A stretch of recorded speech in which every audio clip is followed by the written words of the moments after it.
a fourth HDL uh, already created. Okay, we need to move on. Hold that thought. Maybe bring it up next month,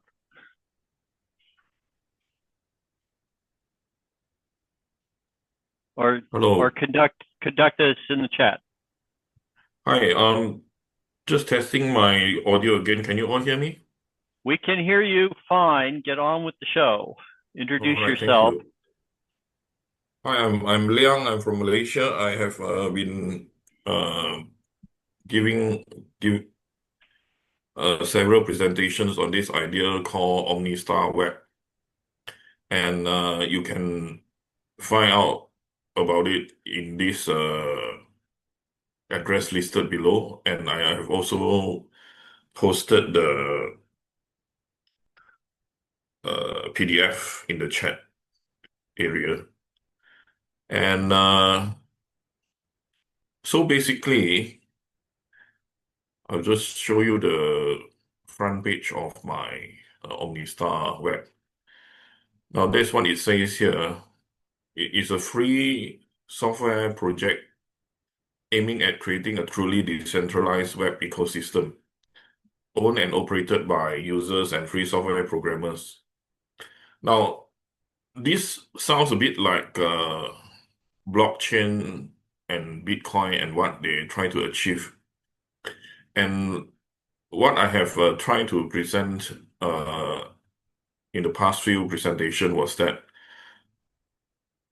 the fundamental uh, data structure is actually a hash code or hash number, which can be implemented without the blockchain.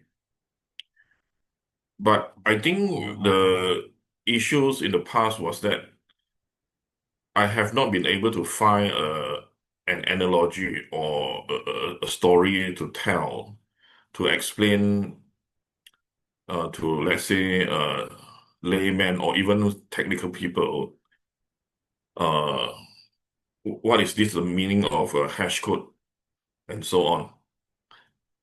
Now, so just a few weeks ago, I started thinking of, well, I think this is kind of breakthrough in the sense that I thought of using Hubert Hotel's paradox to explain.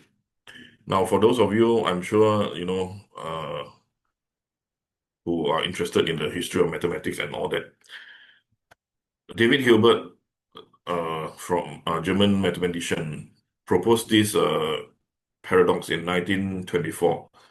So this year might be 101 years anniversary.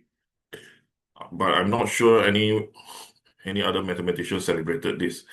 So in the original paradox, there was a hotel with infinite number of rooms, and it's always full. Now, so the question is that if one guest arrive, what would you do? So what happened is that they shift all the guests up one room to make one vacant room to admit the guests. Now, there's of course a lot of variations. Now, I thought that this is actually quite interesting because that was how David Hilbert introduced the idea of infinity. And in fact, we could actually look at the uh, integers in today's computer as very large number as a subset of infinite set. Now, of course, there are lots of mathematics behind this, but that's not the area that I might want to deal with today, except to say that um, there was one branch of fourth, which is related to symbolic algebra, which of course we can use to explore theoretical or abstract mathematics. Now, so the innovation that I introduce here is really number one. We will use the hash code or hash number as a hotel room number, right? Now this is like well, I would say if you hear this it may sound like a very simple idea, but it just took me uh, quite a number of years to arrive at this analogy. Now, if I can just show you how it looks like. Now this is how it is. So instead of having an infinite number of rooms, you have this 2 to the 53. Now, why 53? Because this is the JavaScript integer bit size. Sorry, a word size. Now, of course, you can choose any other sizes, but this is the one that I've chosen because of convenience and a few other reasons. And then, for example, if you take in this wordsmith and apply this hash function, you get, a hash number like this. Now, of course, for convenience, we usually convert that hex number into base 64. Now, which is quite convenient in the sense that 53-bit will end up with like 9 or 10 characters, which is just nice. Now, what I wanted to say at this point is this idea of hash of public key. Hash of public key. Now, this is actually the fundamental of Bitcoin, except that the literature about Bitcoin is like so diverse and complicated. Very few people realize that the hash of public key is actually the foundation of Bitcoin. Now, so anyway, there's a long story of how I discovered this, which I will sort of go through in a minute. Now, if you look at, okay, the second innovation that I introduced is this. Now, so the first part, I talk about using hash code or hash number as the hotel room number. Now, that would correspond directly to a user ID. Then the next part is about digital assets and the ownerships. Now, what does that mean? This means all the commands or the code that we have written, all the comments or photo that we have posted on internet are digital asset. But obviously, big software company like Microsoft, they never explain the fundamental theory about ownerships. Because if they try to tell you who owns the data and then you can own your data using hash code, then obviously it will affect their revenue, which is why they don't. Now, so in order to explain this idea, so I introduced the second part of this innovation, that the user will have a stack of cards. Now, obviously, if you use a 53-bit, then you have the same number of rooms as the cards. And obviously, then you use a hash code to represent the cards.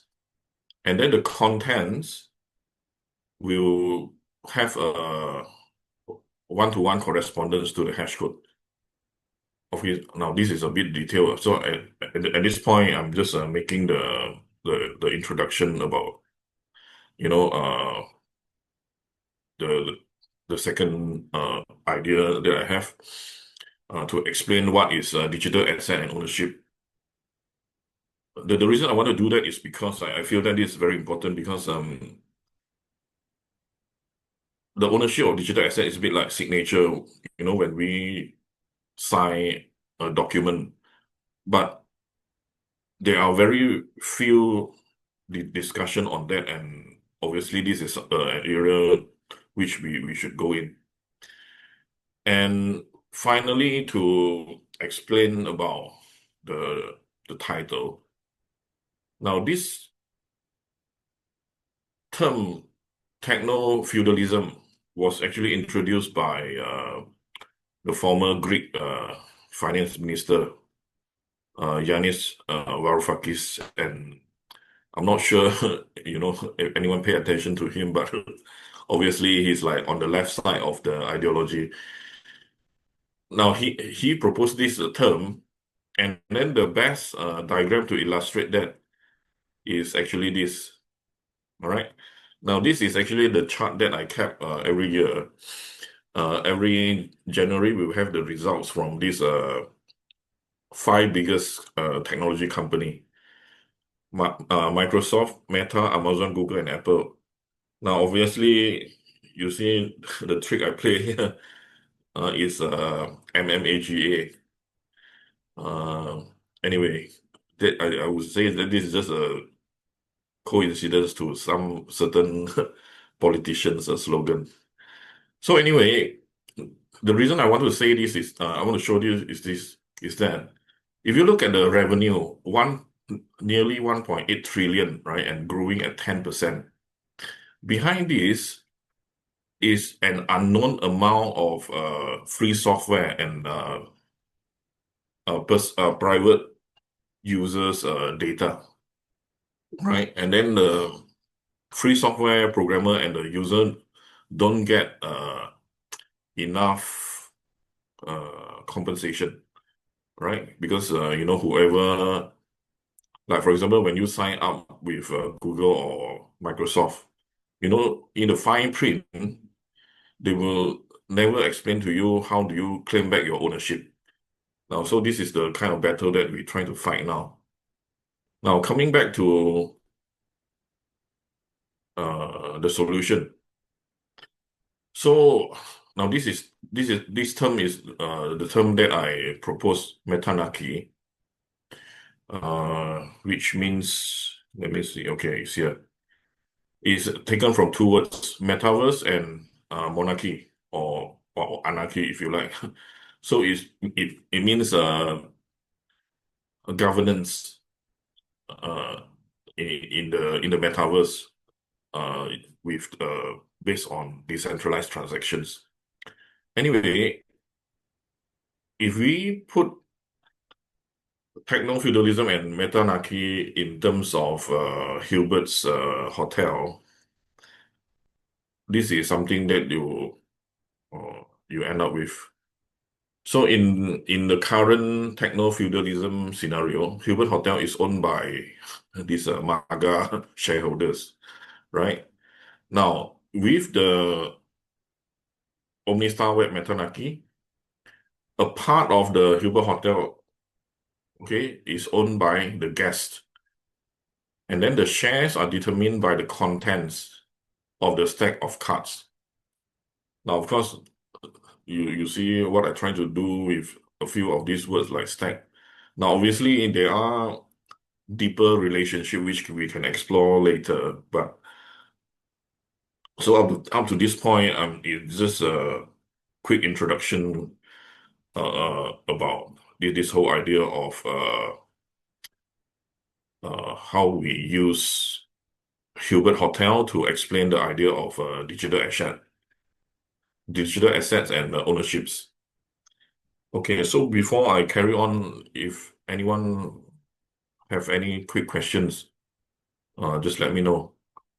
Otherwise, I'll just carry on with this. All right. Okay, I'll just move on to the next part.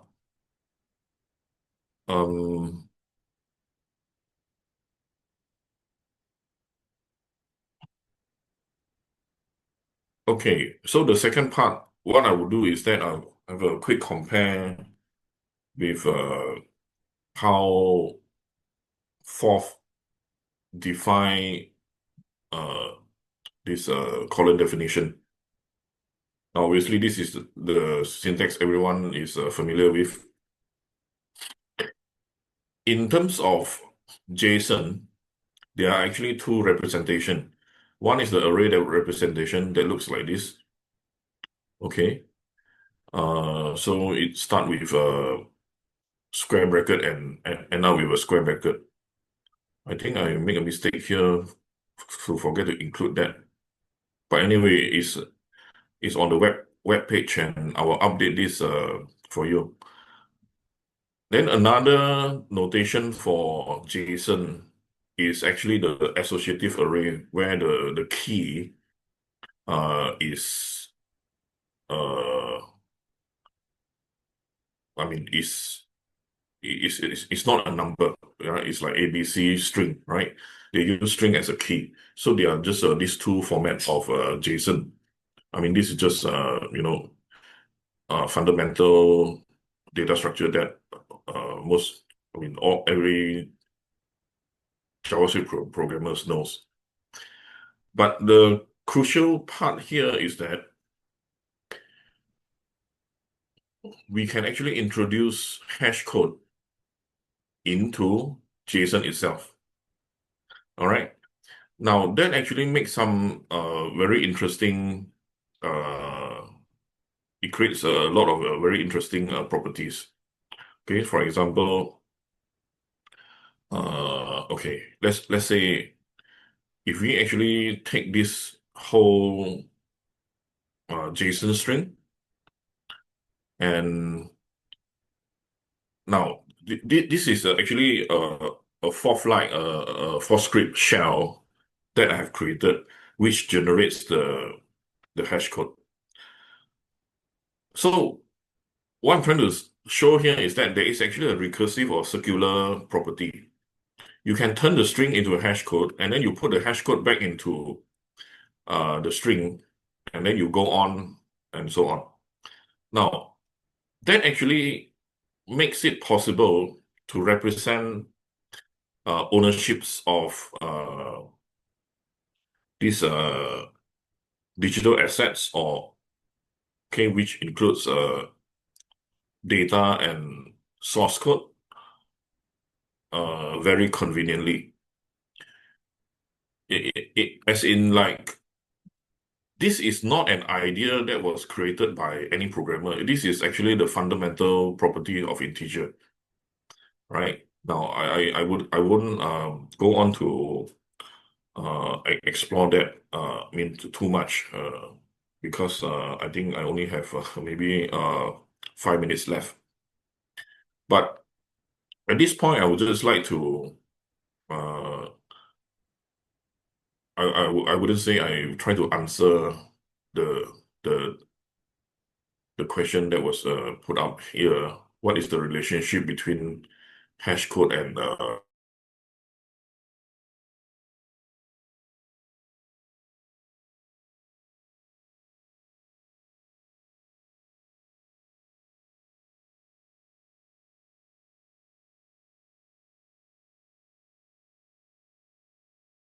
sorry, I just turned off. Okay, I just turned off the audio, so I'll just carry on. Now imagine a scenario if AI is running forth, right? Imagine AI is running forth.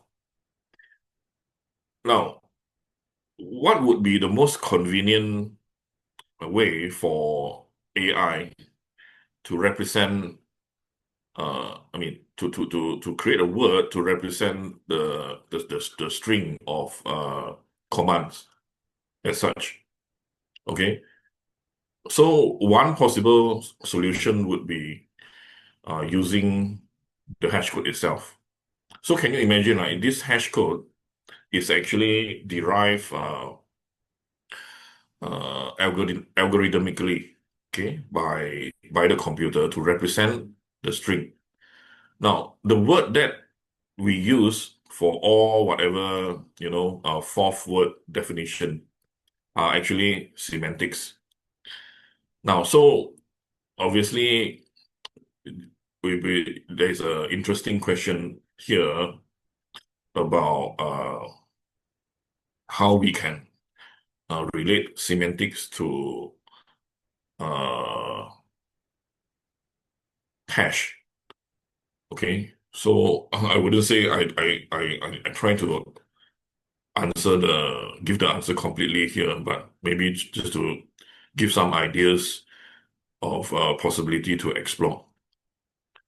So anyway, I would just close this presentation uh, because there are quite a lot of things that I have not, uh, no time to explore. Yeah, on this, I will just show you one quick video to explain how we can actually use this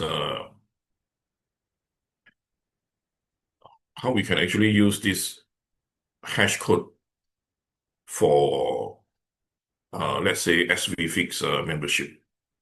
So if you actually log into this website omnistar.github.io/h, you'll be able to generate a hash code for yourself. And then this particular QR code, if you scan it, what happens is that it will bring you to the next page, okay, where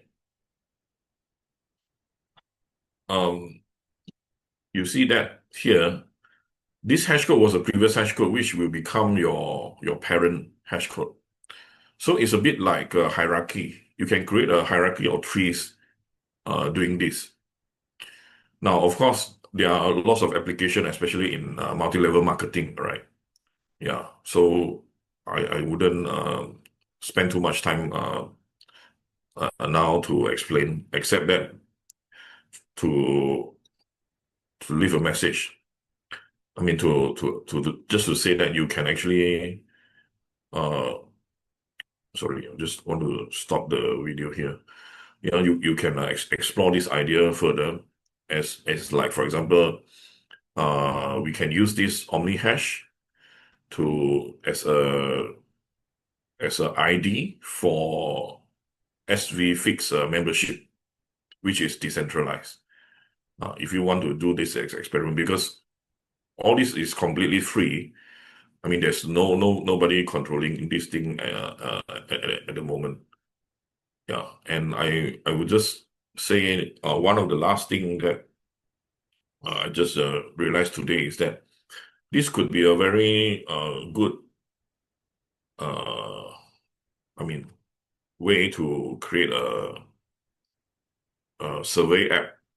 Okay, because if you want to create a survey app, then you can use this Omni hash as a anonymous ID, and obviously most of the other algorithms to how to manage the survey database already exist, except this part of how to implement decentralized ID, is something new. Yeah, although the blockchain people are trying to do that, but obviously I mean, if you have gone through blockchain programming yourself, then you realize that they just introduced too much complicated stuff to make it flexible enough. So I guess I will end my presentation here. So if you have any question, you can follow up. You know, or I mean, we'll see any question you have. Thank you.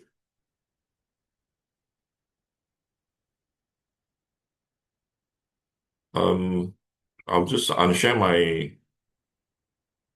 Okay.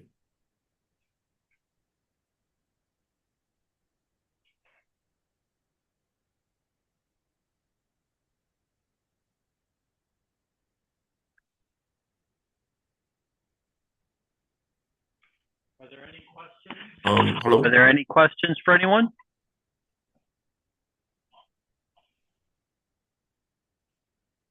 Okay, thank you so much. Okay, Brad? Oh, John Ribel is here. Hi, John.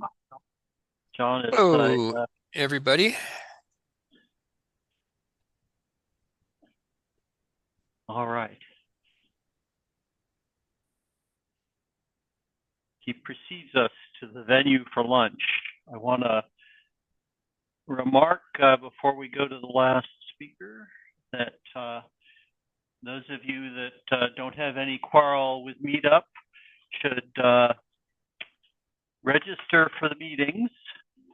You can join MeetUp for free. You can read the agenda without registering, but in order to tell the world that you're going to be at the meeting or going to view the YouTube later, the best thing to do is register for MeetUp and boost our numbers. So I encourage you to do that. If you have any problems seeing the agenda, even without registering with MeetUp, you should be able to just go incognito, and without MeetUp knowing anything else about you, you should be able to go to the agenda and